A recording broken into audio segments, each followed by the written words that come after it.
চট্টগ্রাম মহানগর শ্রমিক দলের উদ্যোগে মহান স্বাধীনতার ঘোষক শহীদ রাষ্ট্রপতি জিয়াউর রহমানের ৪৫তম শাহাদাত বার্ষিকী উপলক্ষে আলোচনা সভা ও ঈদ পুণ্যমিলনী অনুষ্ঠান অনুষ্ঠিত হয়েছে। চট্টগ্রাম নগরীর দোজ বিল্ডিং কার্যালয়ে আয়োজিত অনুষ্ঠানে প্রধান অতিথি ছিলেন মানবিক সংগঠক ও চসিক ১৬ নং চকবাজার ওয়ার্ডের কাউন্সিলর পদপ্রার্থী ইঞ্জিনিয়ার মোহাম্মদ জাবেদ আফসার চৌধুরী।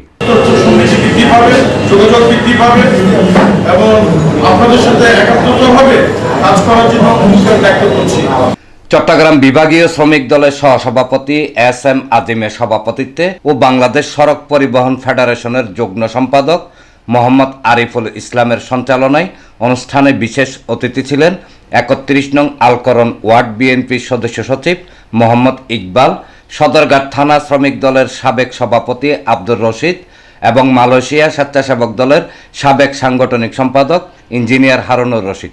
জাতীয়তাবাদী বাংলাদেশ শ্রমিক দলের পক্ষ থেকে আজকে যে আমাদের মিলন মেলা এবং সাবেক মালয়েশিয়া স্বেচ্ছাসেবক দলের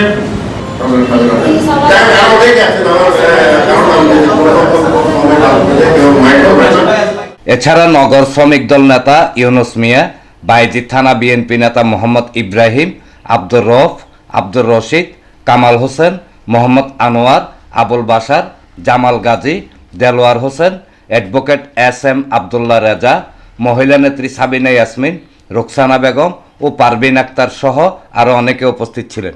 আলোচনা সভা শেষে শহীদ প্রেসিডেন্ট জিয়াউর রহমানের রুহের মাগফিরাত কামনা করে বিশেষ দোয়া ও মোনাজাত করা হয়। এনামুল হক লিটন, প্রগতি 24 টিভি।